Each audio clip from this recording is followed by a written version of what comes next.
Hi friends, మీ తెలుగుబడి ఛానల్కు స్వాగతం. ఇటీవల నేపాల్ దేశంలో అసాధారణ అల్లర్లు చోటు చేసుకున్నాయి. ఈ అల్లర్లలో పార్లమెంటుకు నిప్పు పెట్టడంతో పాటు ప్రధాని నివాసం ధ్వంసం, 20 మంది పౌరుల దాకా మరణించడం జరిగింది. ఇదంతా ఎందుకు జరిగింది? ఈ అల్లర్లు ముగిసిన తర్వాత ఆ దేశ మాజీ ప్రధాని కేపీ శర్మ ఓలీ ఒక షాకింగ్ వ్యాఖ్య చేశారు. శ్రీరాముడి వల్లే ఇదంతా జరిగింది. నేను శ్రీరాముడి గురించి అలా మాట్లాడినందుకే ఈ శిక్ష అనుభవిస్తున్నాను అన్నాడు. ఏమిటి ఈ మిస్టరీ? ఓలీ శ్రీరాముడిని ఏమన్నారు? ఎందుకు ఇలాంటి వ్యాఖ్యలు చేశారు? ఆ వివరాలు ఏంటో ఈ వీడియోలో పూర్తిగా తెలుసుకుందాం. మీరు మొదటగా మా ఛానల్ చూస్తున్నవారైతే ఈ వీడియోను లైక్ చేసి మా ఛానల్ సబ్స్క్రైబ్ చేసుకోండి. ఇక వివరాల్లోకి వెళితే 2025 సెప్టెంబర్ 4న నేపాల్ ప్రభుత్వం ఒక షాకింగ్ నిర్ణయం తీసుకుంది.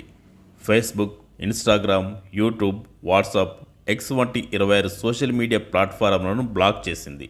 కారణం రాష్ట్రీయ భద్రత, సోషల్ మీడియా కంపెనీలు స్థానిక నియమాలు పాటించకపోవడం అని చెప్పింది. కానీ ప్రభుత్వం తీసుకున్న ఈ నిర్ణయానికి యువత తీవ్రంగా స్పందించింది. మరో కోణంలో చూడాలంటే దీనికి అసలు కారణం ప్రభుత్వంలో పెరిగిపోయిన అవినీతి, యువతకు ఉద్యోగాలు కల్పించకపోవడం, పారదర్శకత లేని పాలన. తక్షణ కారణం మాత్రం సోషల్ మీడియాపై నిషేధం.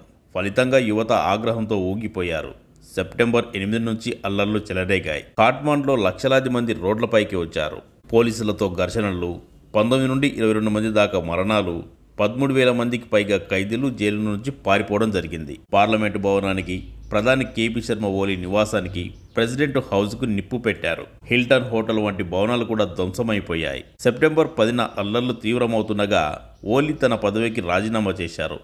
సైన్యం హెలికాప్టర్లో అతని సురక్షిత ప్రాంతానికి తరలించింది. ఇది నేపాల్ చరిత్రలో అత్యంత తీవ్రమైన అల్లర్లుగా నమోదయ్యాయి. రాజీనామా చేసిన తర్వాత ఓలీ తన పార్టీలోని సభ్యులతో ఒక ఓపెన్ లెటర్ రాశారు. ఆ లెటర్లో అతను తన పతనానికి కారణాలు చెప్పారు. షాకింగ్గా శ్రీరాముడి గురించి కూడా మాట్లాడారు. ఓలీ లెటర్లో చెప్పిన మాటలు ఇలా ఉన్నాయి. నేను 3 విషయాల మీద గట్టిగా నిలబడ్డాను. 1. లిపులేక్, కాలాపాని, లింపియాదురా అనే ప్రాంతాలు నేపాల్వే. 2. సామాజిక మాధ్యమ సంస్థలు మన నియమాలు పాటించాలన్నారు. ఇక 3. శ్రీరాముడు నేపాల్లోనే పుట్టాడు, భారత్లోని అయోధ్యలో కాదు అన్నారు. ఈ విషయాల్లో నేను రాజుపడలేదు, అందుకే నా పదవి పోయిందన్నాడు.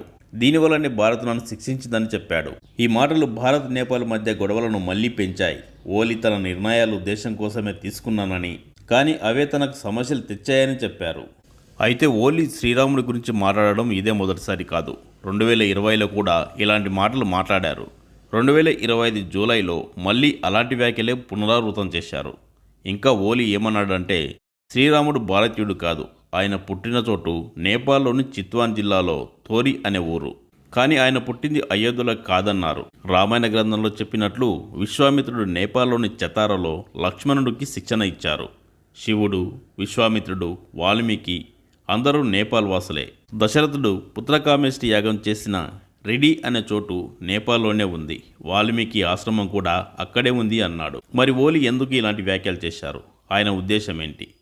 ఓలీ నేపాల్ దేశ గౌరవాన్ని పెంచాలని, పర్యాటకులను ఆకర్షించాలని, భారత్లోని అయోధ్య రాముని గుడి ప్రాధాన్యతను తిరస్కరించాలని చూశాడు. రామాయణ గ్రంథాలను చూపిస్తూ అయోధ్య నుండి జనకపురం అంటే నేపాల్కు రాముడు ఎలా వెళ్ళాడు, ఆ రోజుల్లో సమాచారం ఎలా ఉండేది అని కూడా ఆయన ప్రశ్నించారు.